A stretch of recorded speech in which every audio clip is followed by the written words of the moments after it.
बोलिए विष्णु भगवान की जय। मैं पूर्णिमा व्रत की कथा सुनाने जा रही हूँ। आप सभी लोग ध्यानपूर्वक कथा सुने। बोलिए विष्णु भगवान की जय।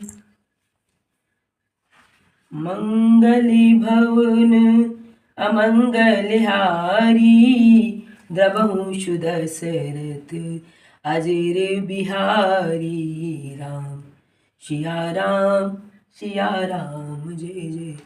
द्वापर युग में एक समय की बात है कि जसोदा जी ने श्री कृष्ण से कहा, हे कृष्ण, तुम सारे संसार के उत्पन्न करता, पोषक तथा उसके संहार करता हो। आज कोई ऐसा व्रत मुझसे कहो जिसके करने से मृत्युलोक में स्त्रियों को विधवा होने का भय न रहे, तथा यह व्रत सही मनुष्यों की मनोवांछाओं का पूर्ण करने वाला हो। श्री कृष्ण कहते हैं, हे माता, तुमने अति सुंदर प्रश्न किया है। मैं तुमसे ऐसे ही व्रत को विस्तार पूर्वक कहता हूँ।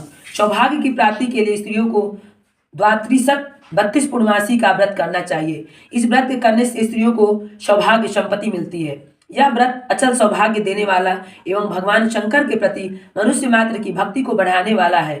जसोदा जी कहने लगी, हे कृष्ण, सर्वप्रथम इस व्रत को मृत्युलोक में किसने किया था? इसके विषय में सविस्तार मुझसे कहो।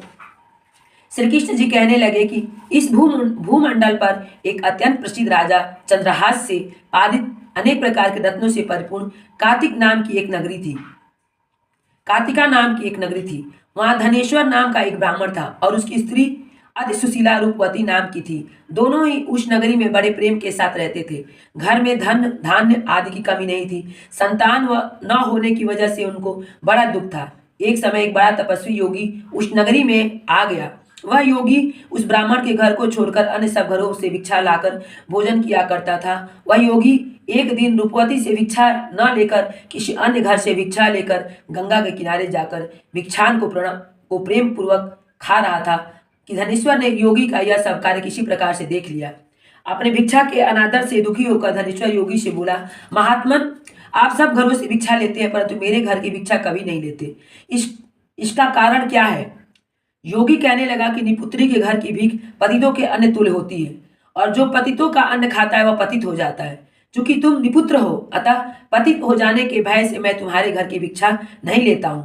धनेश्वर यह बात सुनकर अपने मन में बहुत दुखी हुआ और हाथ जोड़कर योगी के पैरों पर गिर पड़ा तथा आर्त भाव से कहने लगा, हे महाराज, यदि ऐसा है तो आप मुझको पुत्र प्राप्ति का उपाय बतलाएं।